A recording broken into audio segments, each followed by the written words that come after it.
자, 김영익 교수님의 강연을 듣도록 하겠습니다. 가끔 부자들, 기업계 CEO들 만나면 공통적으로 이런 이야기를 합니다. 시대의 흐름에 당하지 말자. 개인한테 당하면 일부 자산을 잃을 수가 있지만 시대의 흐름에 당하면 모든 자산을 잃을 수가 있다. 거꾸로 시대의 흐름을 알면 또 부를 크게 축적할 수가 있다는 것입니다. 그래서 저하고 1시간 동안 거시경제 흐름, 시대의 흐름에 대해서 한번 생각해 보겠습니다. 자, 2008년, 2020년 경제위기 빨리 극복했습니다. 그러나 그 과정에서 각 경제 주체 부채가 증가했고 자산가의 거품이 발생했어요. 그 두 가지 문제가 처지면서 세계 경제가 지금 어려워지고 있다. 내년에는 더 어려워질 것이다. 이걸 우리가 기회로 활용해야 된다. 이런 말씀을 드립니다.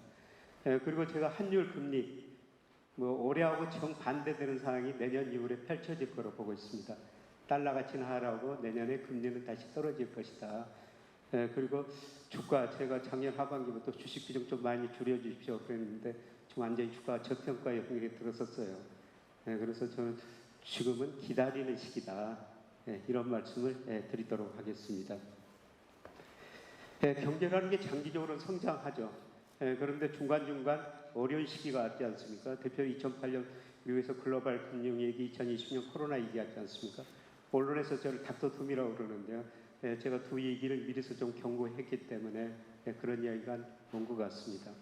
저는 저보다 조금 더 심한 위기가 지금 오고 있다. 대비하셔야 된다. 이런 말씀을 드리겠습니다. 경제라는 게 장기적으로 성장해요. 근데 실제 경제는 어떻습니까? 우리가 경제학 교과서, 고등학교 때 여러분 이런 식을 한번 보셨을 거예요. 가계가 소비하고 기업이 투자하고 정부가 돈을 쓰고 수출하면 경제가 성장하죠. 근데 2008년 미국에서 금융위기가 오니까 가계 소비 기업 투자 줄이고 수출 줄어드니까 경제가 굉장히 나빠졌어요. 쉽게 말씀드려서 이 잠재 GDP라는 건 세계 경제 성장 능력인데요. 수요는 이만큼밖에 안 되죠. 이렇게 수요가 부족한 겁니다. 그래서 수요를 부양하기 위해서 각국 정부가 과감한 재정 정책을 펼쳤죠. 질을 늘리는 겁니다. 그 다음에 각국의 중앙은행은 금리 0%까지 내리고 양적완을 통해 가지고 소비 투자를 늘린 거죠. 그래서 소비 투자 정부 지출이 늘어나면서 2019년까지 세계 경제가 많이 회복됐었어요. 그런데 이 과정에서 정부가 부실해졌고 가계 기업 부채가 많이 늘어났다는 겁니다. 그래서 제가 이런 걸 보고 2019년에 책을 내면서 코스피 200, 2200 갈 때 1600까지 떨어질 수도 있습니다. 2020년 경제 어려워질 수 있습니다. 이런 말씀을 드렸는데요. 또 우연히 코로나가 와가지고 소비, 투자, 수출 줄어들면서 경제가 크게 위축됐거든요. 그래서 또 어떻습니까? 또 정부가 돈을 썼죠. 중앙은행 또 금리를 내려서 소비, 투자, 정부 지출을 늘렸습니다. 그래서 경제는 빨리 회복되고 있는데 이 과정에서 정부 부채가 더 늘었고 그 다음에 가계 기업 부채가 더 늘었다는 겁니다. 한마디로 부채에서 성장했다는 것이죠. 그래서 일단 경제는 정말 빨리 회복되고 있죠. 여러분 2020년 세계 경제가 마이너스 3.1% 성장했어요. 1930년대 대공황 이후 세계 경제가 마이너스 3.30% 성장하는 건 처음입니다.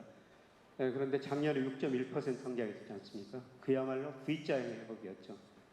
그만큼 정부가 돈을 많이 쓰고 중앙은행은 금리를 많이 내렸다는 것입니다.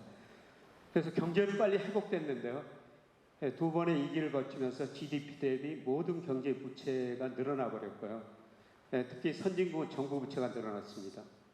2008년에 선진국 GDP 대비 정부 부채가 76%였는데 2020년 코로나 때는 136%까지 늘어났고요.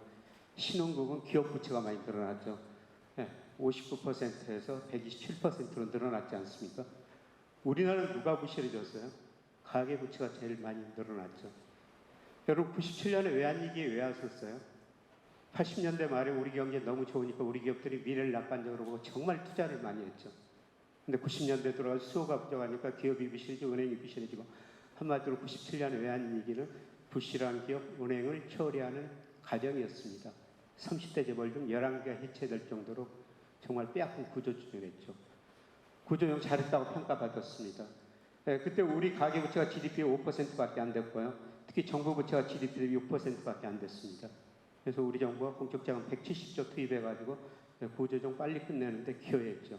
근데 지금 어떻습니까? 기업 부채가 GDP 대비 115%로 외환위기 전보다 늘어났고요. 가계부채가 상대적, 절대적으로 저렇게 빨리 늘어나는 나라 별로 없다는 겁니다. 가계부채 심각하다는 것이죠. 여기다 이제 정부 부채도 꾸준히 늘어나고 있죠.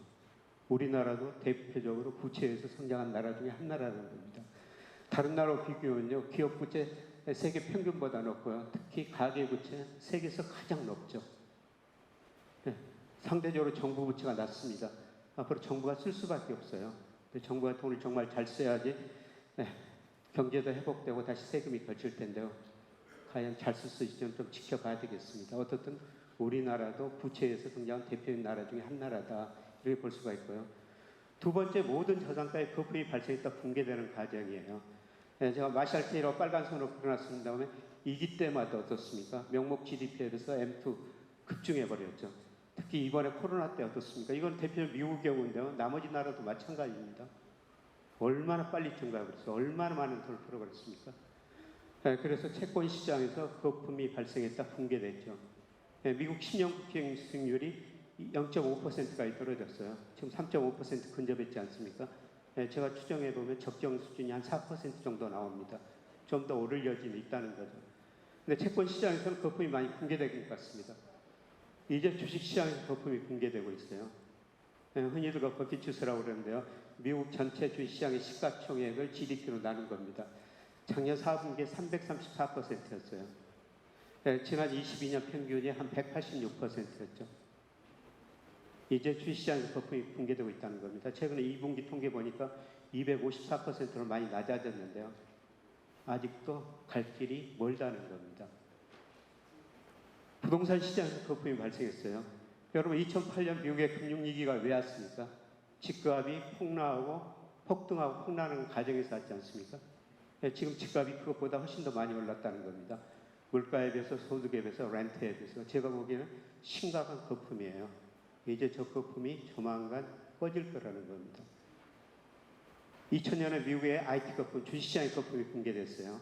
그 다음에 2008년에는 부동산 시장 거품이 붕괴되면서 위기가 왔죠. 지금은 두 가지 문제가 함께 발생했다는 겁니다. 이런 자산가의 부채 문제와 금리만 낮고 경기만 놓으면 지탱할 수가 있죠. 그런데 미국 물가가 지금 굉장히 많이 올랐지 않습니까? 물론 상승률은 낮아질 겁니다. 이 연준의 가장 중요한 통화정책 목표가 뭡니까? 물가 안정입니다. 저렇게 물가가 오르니까 금리를 인상할 수밖에 없는 것이죠. 금리가 올라더라도요, 경기만 좋으면은 자산가격도 더 오를 수가 있죠. 그런데 경기가 나빠지고 있다는 겁니다.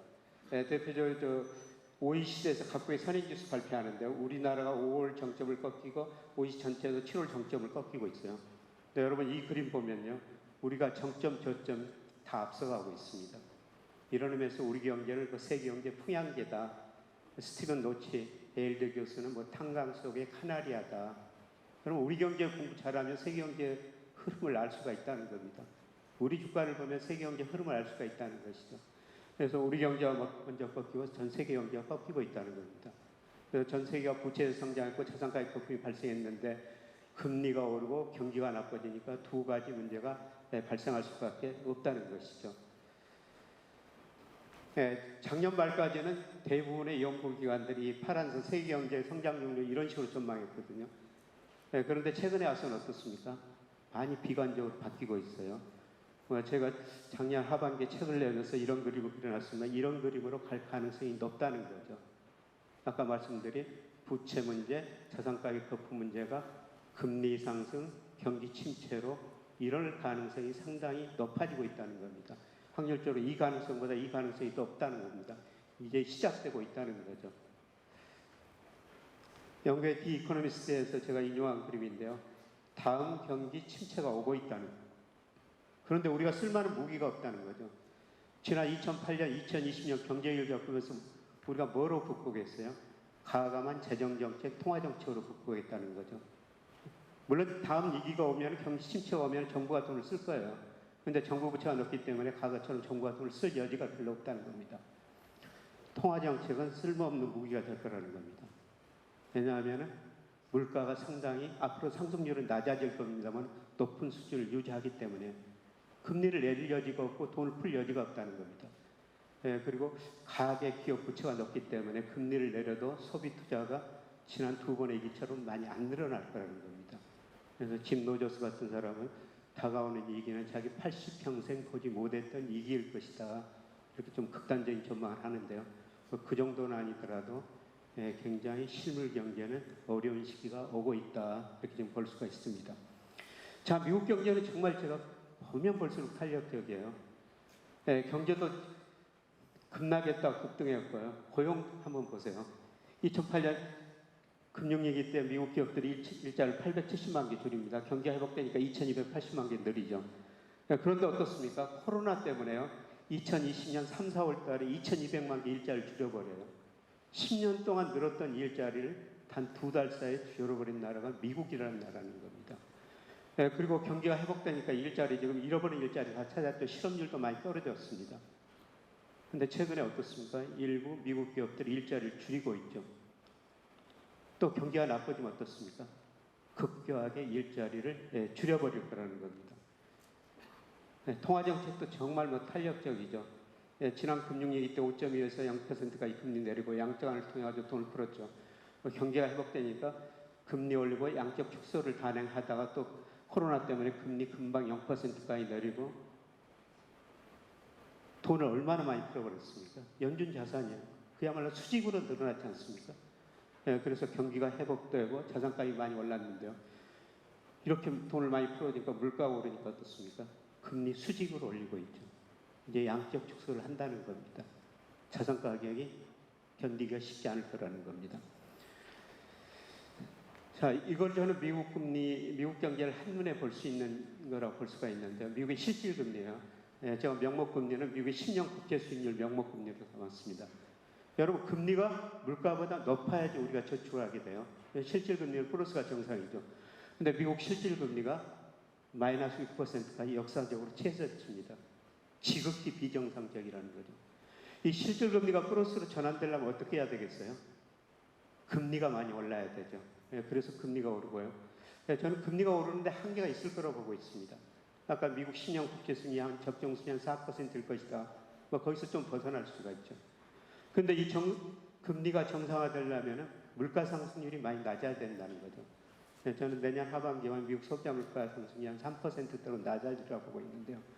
근데 물가 상승률이 그렇게 떨어진다는 것은 심각한 소비 둔화, 수요 위축이라는 겁니다.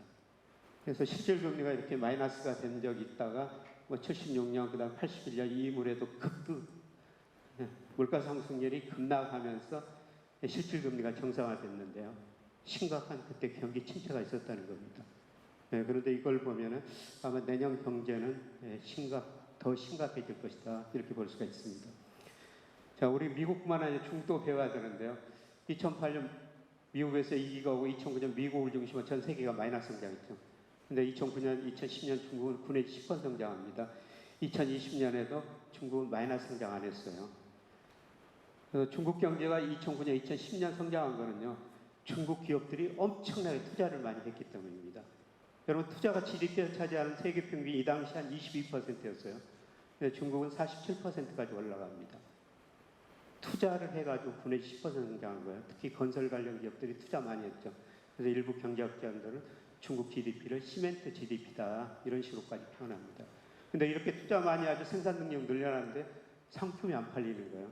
그래서 중국 기업이 부실해지고 은행이 부실해지죠.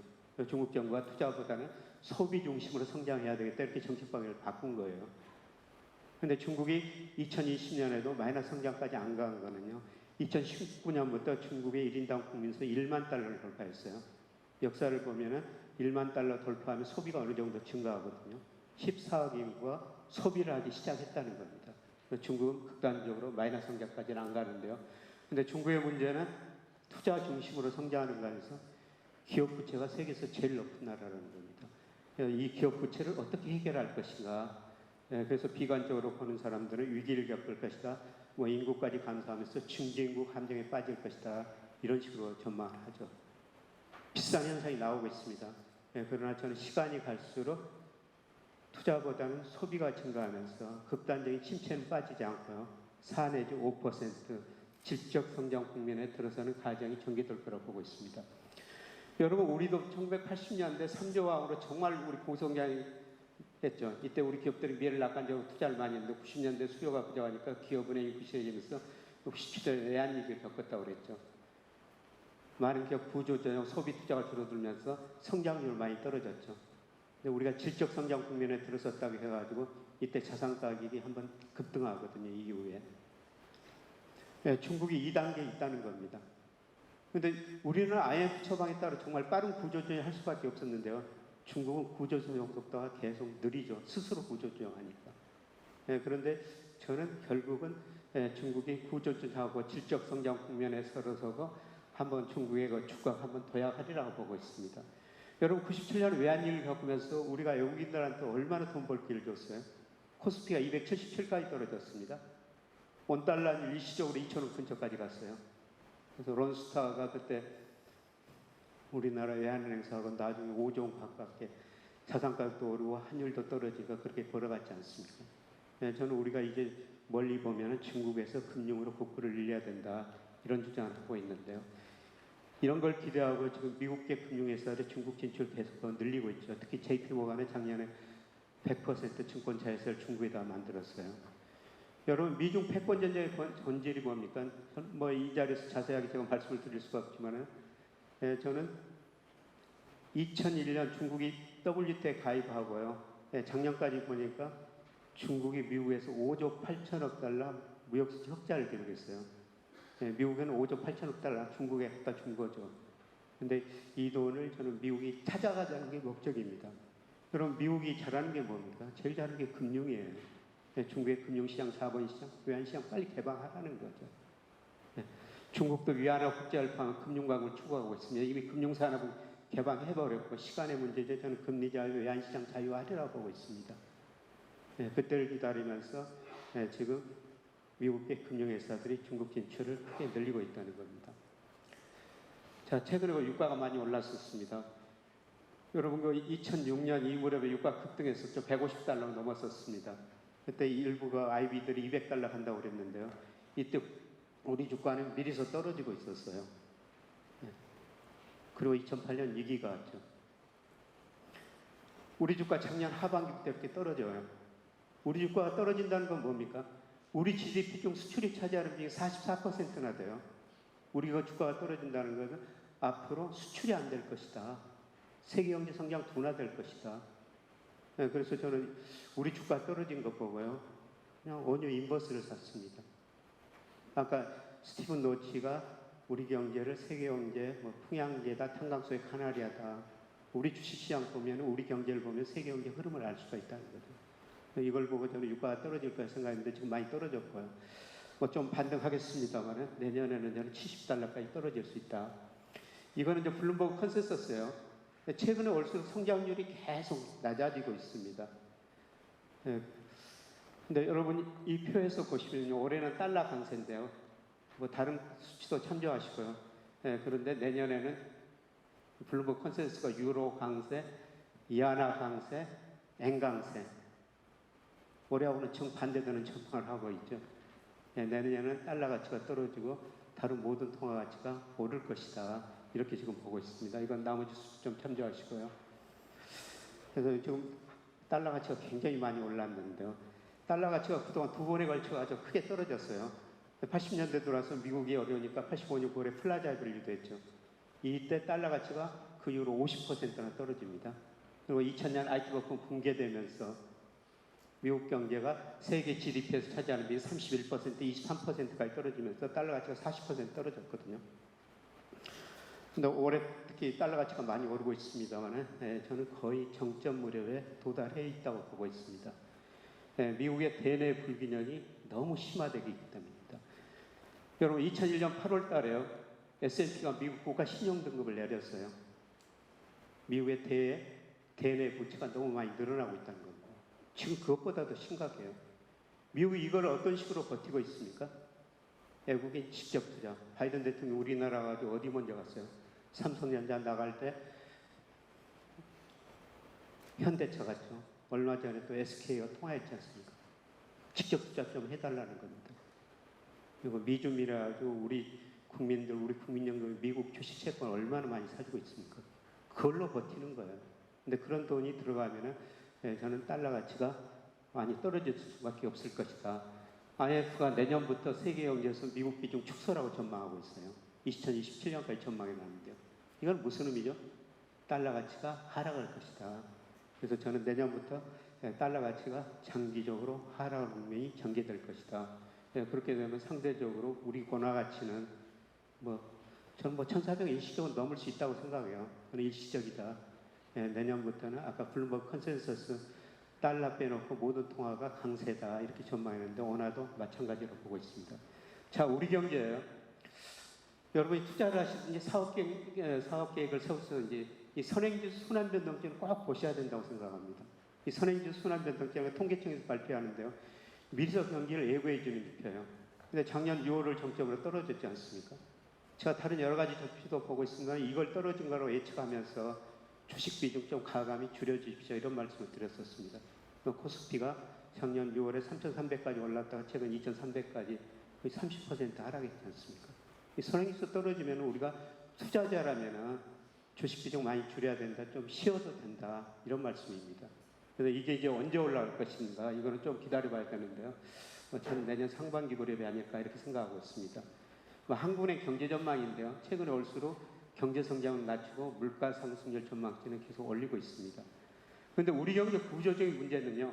우리 잠재 성장률이 계속 떨어지고 있다는 겁니다. 잠재 성장이라는 건 노동, 자본, 생산성을 고려했을 때 우리 경제가 성장할 수 있는 능력이거든요. 우리 잠재 성장이 지금 2%에서 1%대로 진입하는 과정입니다. 근데 한국 금융용을 추정해 보니까 2030년 1.0, 2040년 0.8이라는 겁니다. 주로 노동이 감소하기 때문이죠. 기업들이 이미 자본 수당 많이 축적해 놨기 때문에 자본도 많이 증가할 수는 없고요. 우리 잠재 성장이 올라가면 유일하게 생산성이 개선돼야 된다는 겁니다. 생산성이라는 게 하루아침에 증가하는 건 아닙니다. 자, 우리 성장률이 얼마나 떨어진가를 보기 위해서요. 제가 우리나라 역대 대통령 집권기간 재직기간 연평균 경제성장을 한번 그려본 거예요. 대통령이 바뀔 때마다 계단식 그렇게 성장률이 떨어진 날을 저는 찾아본 적이 없습니다. 물론 경제 규모가 커지면서 성장률이 낮아질 수밖에 없는데요. 너무 빨리 낮아지고 있지 않습니까? 박정희 전두환 정부 때 10%, 그 다음에 김영삼 정부가 IMF 경제기 맞으면서 김대중 정부 5.6% 떨어졌고요. 지난 정부 2.3%까지 떨어졌습니다. 여러분, 이번 정부가 강조하는 가장 정책이 뭡니까? 강조하는 게. 여러분, 윤 대통령 8.15 경축석 이런 연설 들으셨죠? 제일 많이 나온 단어가 뭡니까? 자유라는 단어예요. 자유를 통해 혁신하고 그 다음에 도약하고 그걸 가지고 나눠보겠다는 겁니다. 한마디로 이 떨어지는 계단을 한번 올라서게 했다는 것입니다. 이번 정부 경제정책 방향이에요. 저는 정말 한번 올라가는 걸 보고 싶어요. 그러나 다른 거 IMF나 그 다음에 금융용어 제가 잠재 성장을 추정해 봤더라도요. 앞으로 5년은 2% 정도 될 거라는 겁니다. 문제는 뭐냐면 이 고성장 때는 10%, 9% 성장할 때는 경제 규모 파이가 커졌기 때문에 기업들이 같이 나누면서 성장할 수가 있었어요. 근데 갈수록 커지는 규모가 줄어들고 있습니다. 그걸 나눠 가져야 돼요. 경쟁력 있는 기업은 더 잘 되고 경쟁력 없는 건 시장에 퇴출될 수밖에 없죠. 차별하죠. 여러분, 우리 기업의 36%, 중소기업의 42%가 이자 보상 비율이 1 미만입니다. 무슨 이야기죠? 우리 기업 36%가요. 1년간 영업이익 내가지고 이자도 못 받는다는 겁니다. 지금 금리 올랐죠? 경기 나빠지고 있죠? 아마 내년에 많은 기업들이 저는 시장에 의해서 구조조정할 수밖에 없다. 차별화가 더 심화될 수밖에 없다. 이렇게 보고 있습니다. 자, 이제 금리인데요. 금리 많이 올랐습니다. 근데 장기 추세선을 한번 그려보십시오. 하락 추세에서 최근 2년 동안 상승이에요. 저는 빠르면 올 연말, 내년부터는 이게 다시 금리가 떨어지리라고 보고 있습니다. 여러분, 금리를 결정하는 가장 중요한 요소가 뭐죠? 경제 성장률이에요. 근데 앞서 말씀드렸습니다. 우리나라 잠재 성장이 지금 1%대로 진입하는 과정이라는 거죠. 경제 성장이 낮은데 어떻게 금리가 오르겠어요? 두 번째로 우리가 돈이 남아도는 경제예요. 투자라는 게 돈의 수요고 저축이라는 게 돈의 공급이죠. 97년 외환위기 전엔 투자가 저축도가 많아가지고요. 우리가 돈이 부족한 경제였었습니다. 근데 지금은 어떻습니까? 계속 저축이 투자보다 많고요. 돈이 남아도는 경제예요. 물론 차별화는 됐습니다만 지난 3월 한국은행 자금순환표 보니까요. 우리 기업들이 가지고 있는 형평자산이 무려 927조 원이나 됩니다. 요새 일부 은행 지점장들이 저한테 이런 농담을 해요. IMF 경제기 전에 목에다 힘줬다는 겁니다. 돈이 부족했기 때문에. 기업들이 돈 빌려 사정했다는 거죠. 요새는 어떻다는 겁니까? 은행 지점장들이 기업 찾아다니면서 우리 은행 돈 좀 써주세요. 고개 숙이던 얘기라는 겁니다. 그만큼 우리 경제가 돈이 남아도는 경제라는 거죠. 세 번째 중요한 변화예요. 여러분, 가계라는 건 자금 잉여 주체, 금융회사 전체적으로 저축한 돈이 필요 쓴 동안 많습니다. 기업은 자금 부족 주체예요. 근데 일본 기업들이 98년부터 자금 잉여 주체로 전환이 돼버립니다. 쉽게 말씀드려서 은행이 금융회사에 저축한 돈이 빌려 쓴 동안 많아져 버렸다는 겁니다. 은행이 돈 들어오면은 대출 아니면 유가증권 투자를 하거든요. 근데 가게도 저축, 기업도 저축. 대출이 안 되니까 일본 은행들 돈을 어디다 써야 되겠어요? 유가증권 투자를 할 수밖에 없죠. 유가증권이라는 게 주식 아니면 채권이에요. 은행들이 주식에 위험하다고 안 사고 뭐만 삽니까? 이렇게 채권만 삽니다. 은행 자산 중에서 채권 비중이 10%, 32%까지 올라가 버려요. 일본이 우리보다 잠재 성장이 먼저 떨어졌죠. 저축이 투자보다 많아가지고 돈이 남아돌았죠. 그런 가운데 은행들이 이렇게 채권 사니까 일본 금리가 1%, 0%대까지 떨어집니다. 누가 망해요? 보험회사들이 망합니다. 보험회사한테 최소한 몇 퍼센트 금리 주겠다 이렇게 팔아놨는데 금리가 이렇게 떨어지니까 역마진이 나죠. 그래서 이 시기에 일본의 보험회사 13개가 4개로 통폐합되는 과정이 전개가 되는 거죠. 자, 우리 기업 자금 부족 주체예요. 근데 부족 규모가 앞으로 줄어들 거라는 겁니다. 물론 개인은 자금 잉여 주체로 남아 있습니다. 은행 회장, 행장들 가끔 만나면 걱정 많아요. 특히 KB 윤 회장 같은 분은요, 이런 이야기를 합니다. 은행의 경쟁력이 과거 대출에 있었는데 앞으로 유가증권 운용에 있을 것이다. 기업 대출 수요가 갈수록 더 줄어들 거라는 거죠. 그래서 고객 금융자산을 얼마나 잘 운용해 주느냐, 거기에 은행의 경쟁력이 있을 거라는 겁니다.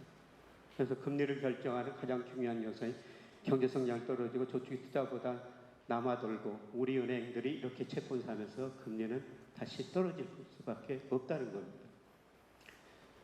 네, 저는 우리 경제가 구조적으로 저성장 저금리 시대 접어드는 과정이라고 보고 있어요. 접어들었다고 보고 있습니다. 우리가 이럴 때는 일하면서 근로소득 얻는 게 정말 중요하다고 생각하는데요. 제 이야기예요. 제가 2013년 3월에 하던 회사 팔았습니다. 돈이 좀 여유자금이 들어왔는데 한 보험회사 직시연금을 한번 가입하라고 그래가지고 2억 원을 가입했거든요. 매월 얼마씩 받습니다. 2013년 3월에 가입했는데 4월 51만 원 받았습니다. 제가 지금 28만 원을 받아요. 왜 51만 원, 28만 원으로 줄어들었겠어요? 보험회사는 주로 채권 운영합니다. 채권 수익률이 장기적으로 떨어졌다는 겁니다. 무슨 의미예요? 제가 지금 어떤 일을 해가지고 한 달에 30만 원 벌면은 금융자산 2억 가지고 있는 거는 똑같은 현금 흐름이라는 겁니다. 그래서 이런 저성장 저금리 시대는 일하면서 근로소득 얻는 게 굉장히 중요하다. 얼마 전에 일본 금융그룹 회장 이야기를 들었는데요. 일본이 우리보다 저성장 저금리 시대 먼저 겪었죠. 두 가지 이야기합니다. 불행한 일이만 늙어 죽기 전까지 해라. 음식 가리지 말고 아무거나 잘 먹어라. 건강해져 끝까지 일할 수가 있다는 것이죠. 제가 58년 개띠입니다. 제 선배들 다 은퇴했거든요. 근데 은퇴한 남자들 이야기 들으니까 은퇴 후 남자들한테 두 가지가 있어야 된다. 나갈 사무실, 적당한 용돈. 대부분 그런 이야기를 합니다. 그 이야기를 듣고 제 선배께 유명한 변호사입니다만 자기는 돈 관리를 그 부인한테 맡겼대요. 그날 저녁에 가서 그 부인한테 우리 돈 얼마나 있어요? 줬더니 부인 대답이 뭐였겠습니까? 왜 남의 돈을 물어봐 그러시더래요. 그 다음날 한 TV 방송을 들었더니 동물의 왕국 수사자 이야기를 하고 있더라는 겁니다. 수사자가 수사자 역할을 할 때는 얼마나 멋있습니까? 그 역할이 끝나니까 굶어 죽더라는 거죠. 얼마 전에 그 유명한 MC 하참씨 고인이 되셨죠. 근데 이분이 그 아내는이라는 노래를 불렀어요. 혹시 들어보셨어요? 대충 가사가 이렇습니다. 아내가 외출하는데 어디 가냐 물어보지도 못한다. 꾸중 들을까봐 오후 되니까 저녁은 알아서 먹으라고 그런다. TV 드라마 기다리고 있다. 이런 좀 극단적인 이야기인데요. 우리가 남성분들 나갈 사무실 적당한 용돈. 그러려면 우선 그 집을 오래 가지셔야 되고 업을 가지셔야 된다는 겁니다. 다만 몇십만 원이라 벌 수 있는 업을 가지셔야 된다는 겁니다. 자, 요새 이제 금리가 많이 올라가지고요. 안심 전환 대출 등 금융 당국이 은행한테 변동금리를 고정금리로 바꿔주라 이렇게 요구하고 있죠. 근데 여러분 2, 3년 전 한번 생각해 보십시오. 금융당국이 은행한테 뭐라고 그랬어요? 금리 많이 떨어지니까 고정금리를 변동금리로 바꿔줘라. 이런 권유를 했지 않습니까? 저는 2, 3년 지나면 또 2, 3년 전 일이 반복되리라고 보고 있습니다. 자, 이제 자산가에 대해서 좀 말씀을 더 드려보도록 하겠습니다. 제 아내 이야기입니다. 2020년부터 주식 투자했어요. 어디 가나 주식 이야기 하니까. 2020년에 주가가 많이 오르니까 돈 벌었다고 굉장히 기분 좋아합니다. 작년에 지루하다고 그럽니다. 요새는 뭐라고 그러는지 아세요? 주식 꼴도 보기 싫다. 가지고 있는 주식이 뭐 30%, 40% 손해봤거든요. 그래서 제가 제 아내한테 하는 이야기는 주가라는 게 이렇게 장기적으로 오른다. 제가 이 파란 선이 우리 명목 GDP로 추정한 적정 주가예요. 뭐 연말 주가니까 장기적으로 이렇게 오르거든요. 그래서 꼴도 보기 싫은 주식 보지 말고 그냥 기다려라. 근데 어떤 종목 가지고 있는지 한번 보자 그랬더니 40여 개 종목 가지고 있어요. 재무제표도 모릅니다. 누가 사라면 좋다면 산 거죠. 그래서 내년에 기업이 많이 어려질 수 있으니까 좋은 기업만 가지고 있자. 15개 종목으로 줄여보자. 그만큼 공부를 한번 해보자. 그런 의미가 되는 거죠. 근데 제가 작년에 그 주가가 가대평가됐다고 생각했기 때문에 3,300 갈 때 2,200까지 주가가 떨어질 수 있습니다. 주식 비중 좀 줄여주십시오. 이렇게 강력하게 말씀드렸어요. 근데 지금 명목 GDP로 추정해 보니까 적정 주가 3,090 정도 나오거든요. 근데 지금 2,400 밑으로 떨어지니까 주가 저평가형에 들어선 거죠. 이럴 때는 기다리셔야 됩니다. 더 떨어지면 주식을 사야 된다는 거죠. 우리 주가가 상관계수가 제일 높은 게 일평균 수출 금액이에요. 0.86이나 됩니다. 우리 경제가 수출 의존도가 높으니까 우리 코스피가 일평균 수출하고 같이 움직일 수밖에 없죠. 그런데 제가 작년에 평가해 보니까 4월에는 특히 40% 정도 코스피가 일평균 수출을 가대평가했어요. 흔히들 우리 주식시장을 산책 나온 개와 주인하고 비교하죠. 개가 주인에 너무 앞서갔다는 겁니다. 개 코스피가 준 일평균 수출에 너무 앞서갔다는 것이죠. 그래서 결국 똑똑한 개라면 뒷걸음질 칠 수밖에 없습니다. 주가가 떨어질 것입니다. 이런 말씀을 드렸는데요. 코스피가 30% 가까이 떨어지면서 이제 완전히 저평가 영역에 들어서 버린 겁니다. 개가 주인 뒤따라가는 모습이 이제 됐다는 것이죠. 그런데 뒤따라간다고 곧바로 앞서가진 않아요. 여러분, 우리 코스피가 이렇게 가대평가된 거면요, 2006년, 2007년이었었어요. 이때 무슨 일이 있었습니까? 우리 은행들이 수익원 다변화시켜야 된다고요. 우리 가계의 저축성 예금, 은행 예금을 주식형 펀드로 돌렸습니다. 모든 은행이 주식형 펀드 캠페인을 했죠. 그래서 2008년 8월 달에 무려 144조를 모아줬어요. 그래서 그 돈으로 우리 자산운용사에 주식 사면서 주가가 이렇게 가대평가됐었죠. 근데 2008년 글로벌 금융위기 오면서 35% 정도 가소평가 영역에 들어섰습니다. 여러분, 자산가격이라는 것은 연착륙이라는 게 없습니다. 올라갈 때는 저렇게 펀더멘탈 가대평가하고 떨어질 때는 가소평가한다는 것이죠.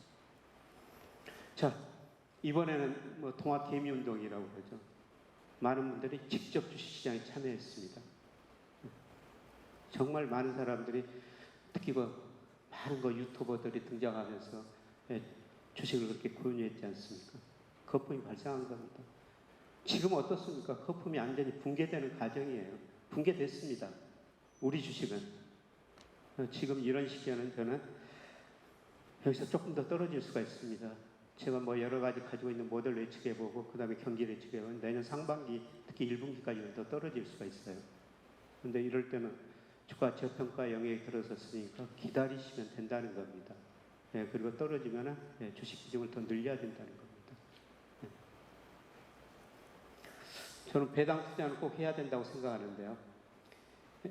국민소득이 생기면 가계, 기업, 정부가 나눠가집니다. 근데 장기적으로 보니까 빨간막 되면 가계 몫은 줄어들었고 기업 차별화됐으면 기업 몫은 늘어났죠. 상대적으로 보니까 가계는 가난해졌고 기업은 부자가 됐다는 거죠. 그래서 박근혜 정부 때 3년간 한시적으로 실시한 게 뭐가 있었죠? 기업소득 환류세제라는 거죠.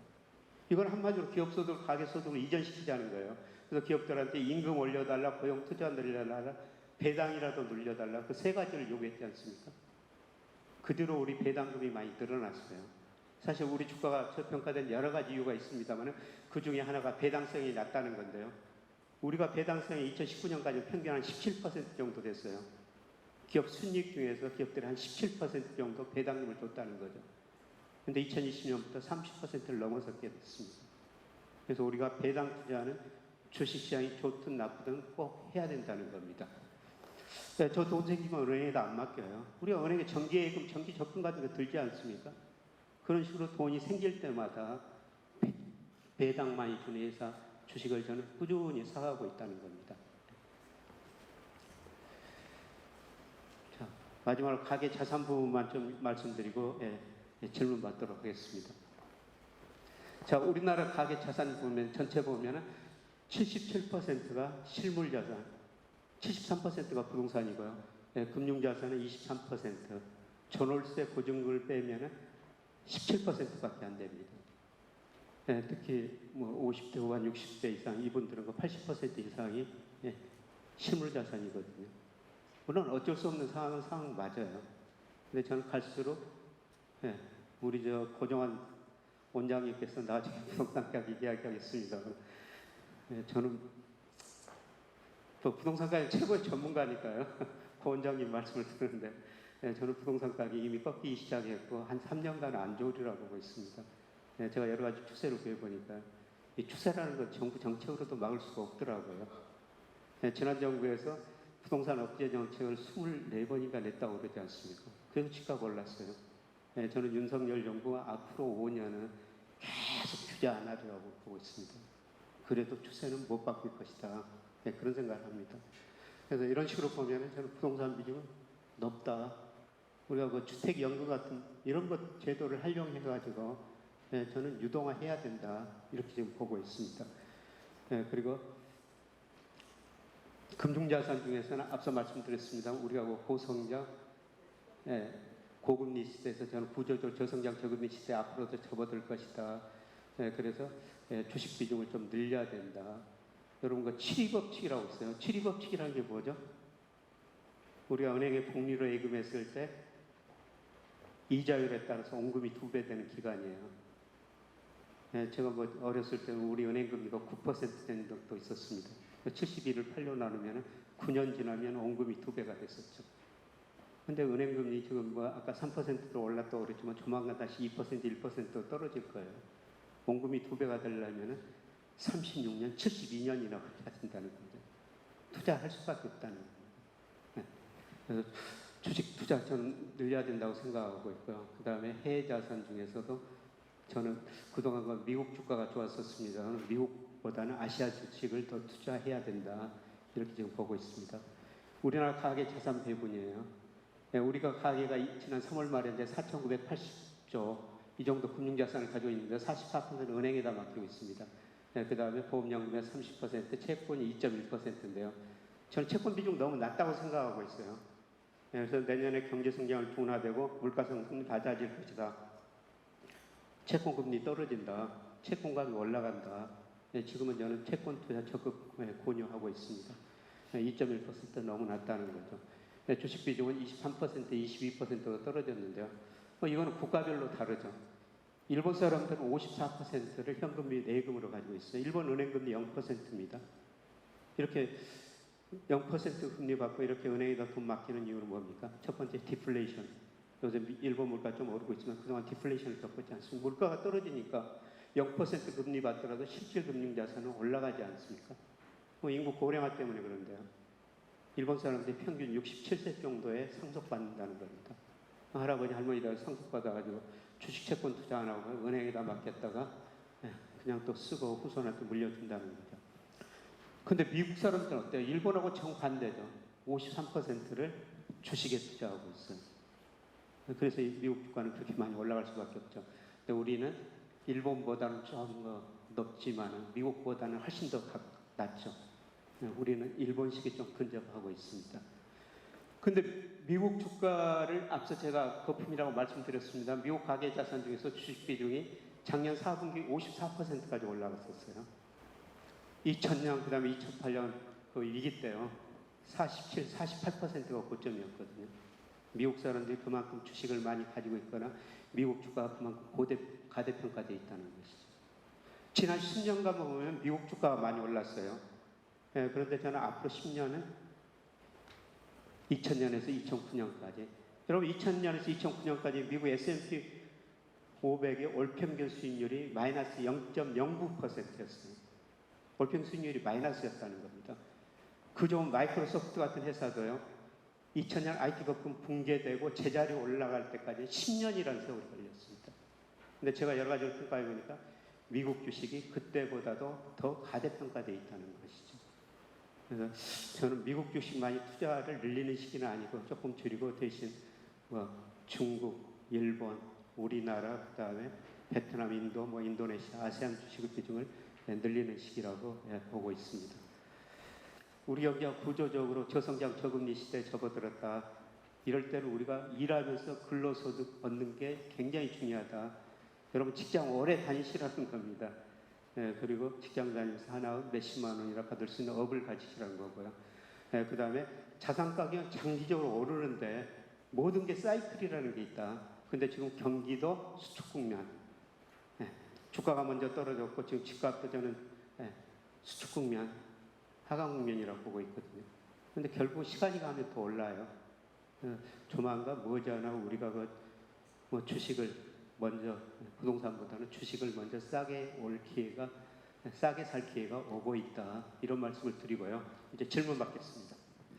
우리가 이제 그 금융시장 수요 측면에서 보는 게 있고, 공급 측면에서 볼 때 지금 물가 올리고 여러 가지 공급 교란이 일어나는 것이 러시아와 우크라이나 전쟁이 장기화가 되고 있는 데 따른 물가 영향과 경기 침체 가능성이 어떨지에 대한 질문이 들어와 있네요. 예, 러시아와 우크라이나 침공하면서 한 달 반 동안 국제 원자재 가격이 급등했지 않습니까? 그런데 그 이유로 금속 가격이 먼저 떨어지고 있고요. 유가도 배럴당 120달러 하던 게 WTI 기준으로 90달러 밑으로 떨어졌거든요. 그리고 원자재 가격이 떨어진다는 것은 그만큼 저는 세계 경제 수요가 둔화될 것이다. 그러니까 물가가 수요 공급에서 결정되는데요. 코로나 때문에 글로벌 공급망 문제, 그 다음에 이런 거 공급 측면에서 보면은 물가가 많이 떨어질 요인이 없는데요. 저는 수요 측면에서 물가가 지금 많이 떨어질 거라는 겁니다. 근데 특히 저는 내년에 미국 경제를 가장 어둡게 보고 있어요. 여러분 IMF가 지난 7월 달에 전망한 거 보니까요. 저는 참 흥미로웠어요. 내년에 미국 경제를 1.0% 성장한다고 전망해 놨더라고요.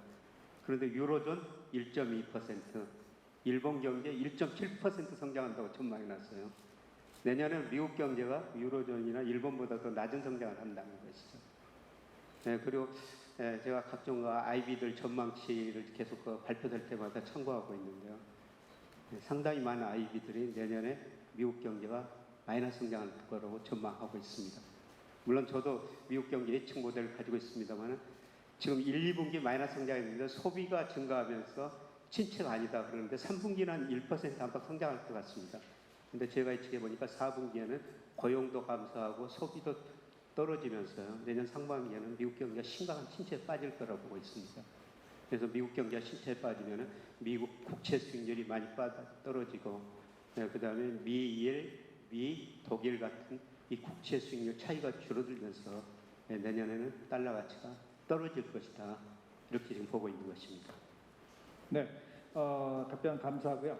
두 번째 질문은 지금 이제 답변을 미리 강연 시간에 해주신 것 같은데 향후 10년간 미국 주식과 신흥국 주식을 어떻게 전망하시는지요? 특히 일본 주식 시장은 지금 들어가야 되는지 거기에 대해서 질문이 있었습니다. 저는 일본 주식 사시는 게 괜찮다고 생각합니다. 미국보다는. 왜냐하면 엔화 가치가 너무 저평가되어 있거든요. 국제결제은행 BIS라고 그러죠. 매월 실질 실환율을 작성해서 발표하는데 이거는 그 나라 통화 가치가 얼마나 가대평가됐고 가소평가됐는가 이걸 보기 위해서 발표한 거거든요. 근데 7월 기준입니다. 조만간 8월께 발표될 텐데요. 미국 달러는 30% 가대평가됐어요. 미국 달러가 30% 가대평가된 건요. 2000년 초반 이후 처음입니다. 2000년 초반에 무슨 일이 있었습니까? 1990년대 중반 이후 미국 정보통신혁명으로 미국 생산성이 증가하면서 미국 경제가 고성장 저물가를 동시에 달성했습니다. 이걸 신경제공 골디락스 이코노미라고 했습니다. 미국 경제가 제일 낙관적일 때 미국 달러 가치가 30% 가대평가됐습니다. 지금 달러 가치 가대평가 정도가 그 정도라는 거죠. 그런데 엔 가치는 42% 가소평가돼 있어요. 언젠가는 저는 균형으로 접근해 가리라 보고 있습니다. 그래서 내년에는 달러 가치가 떨어지고 특히 엔 가치가 가장 저평가되어 있거든요. 유로 가치는 10% 저평가되어 있는데요. 결국은 정상화되는 과정이 전개될 것이다. 그래서 엔화 자산 저는 사는 거는 바람직하다고 생각하고 있습니다. 네, 어떤 변곡점이 지금 다가오는 것 같습니다. 올 연말, 내년 초. 네. 지금 교수님께서 주식 배당 투자를 강조하셨는데 어떤 투자 상품이나 어떤 종목 이런 데 포커싱을 해서 투자 전략을 가져가야 할까요?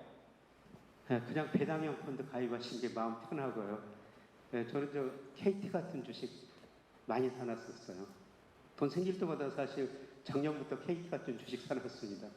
왜냐하면 KT가 제가 생각하는 5년 이전에 망할 것 같지는 않습니다. 주가는 장기적으로 오르고요. 사업 구조도 많이 변하더라고요. 근데 올해 보니까 코스피는 20%가량 떨어졌는데 제가 운 좋게도 KT는 20%가량 올라버렸거든요. 그래서 KT뿐만 아니라 배당을 많이 주는 회사 많습니다. 요새 우리 금융주들도 금융 지주사들 배당 성향이 조금 주가가 떨어져가지고 8%, 9% 정도 되거든요. 얼마나 높습니까? 그런데 제가 여러분한테 금융주는 그동안 권유하지 않은 거는 이게 가격 변동폭이 크기 때문입니다.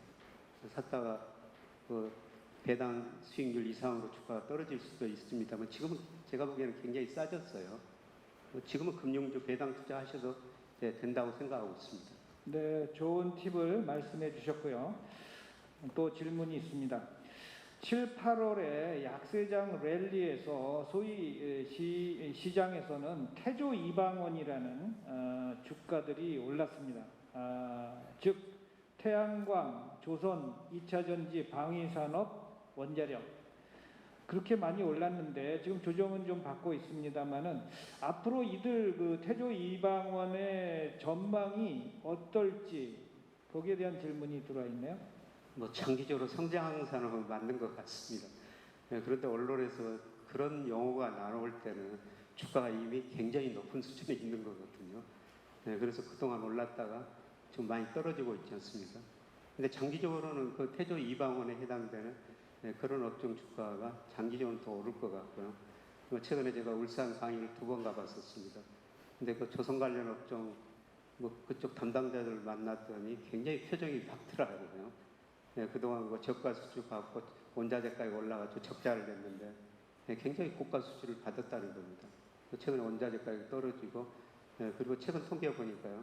이 척수로는 중국이 수주를 세계에서 제일 많이 받았지만 금액 기준으로 보니까 우리나라 조선업체들이 제일 많은 금액을 수주 받았더라고요. 그만큼 고급 배를 생산하고 있다는 것이죠. 그래서 이런 의미에서 보니까 그런 업종 특히 조선업종 저는 계속 관심을 가지셔야 된다고 보고 있습니다. 네, 아주 긍정적으로 보시고 계신 것 같습니다. 마지막 질문인데 특정 업종인데요. 제약, 바이오, 헬스케어 섹터의 향후 방향성에 대해 전망해 주시면 감사하겠습니다. 하는 질문이 와요. 사실 우리 회장님이 저한테 이렇게 주식 업종 종목 전망하라고 처음에 부탁하시더라고요. 그래서 제가 그런 거는 잘 모릅니다. 그러면 강의 못합니다. 이런 식으로 강력히 주장해가지고 저는 잘 이코노미스트로 일해가지고 사실 업종 종목은 잘 모릅니다. 큰 산업의 흐름만 좀 알고 있죠. 그런데 그 제약 바이오가 제가 기억하기는 2015년에 굉장히 많이 올랐었어요. 그리고 많은 구조조정을 받고 있는데요. 근데 이번 코로나를 거치면서 우리가 뭘 깨달았습니까? 건강하게 오래 살아야 된다. 예, 그걸 다 같이 생각하고 계시지 않습니까? 그래서 조만간 다시 뚫으리라고 보고 있어요. 예, 그런데 대신 제약 바이오는 정말 그 꿈으로 오르는 주가들이 많으니까 정말 그 실체가 있는지 그거는 한번 살펴보시는 게 좋을 것 같습니다. 저는 뭐 진짜 저 제약 바이오 진짜 뭐 바이오 같은 건 아니지만은 그 삼성 바이오로직스 주식은 30만 원 안팎에 사가지고 지금까지 계속 가지고 있어요. 제가 왜 그 주식을 쓰냐면요. 전 세계 유명한 CEO들 제가 재직 기간 중 시가총액을 한번 비교해 보니까요. 고 이건희 회장이 근무했을 때 삼성전자 시가총액이 제일 많이 올랐더라고요. 제가 그걸 보면서 그 아들은 뭘 가지고 아버지를 본받을까. 삼성전자 이미 그렇게 올라버렸으니까 올릴 수 없죠. 그럼 앞으로 산업이 바이오 헬스인데 그래서 삼성 바이오로직이 아닐까. 그래서 저도 사고 30만 원 안에서 저희 학생들한테 용돈 생기면 한 주라도 사라. 그래가지고 지금까지 뭐 가지고 있고요. 계속 가지고 있을 생각입니다. 네, 좋은 지금 강연해 주신 우리 김영익 교수님께 다시 한번 박수 한번 부탁드리겠습니다. 수고하셨습니다.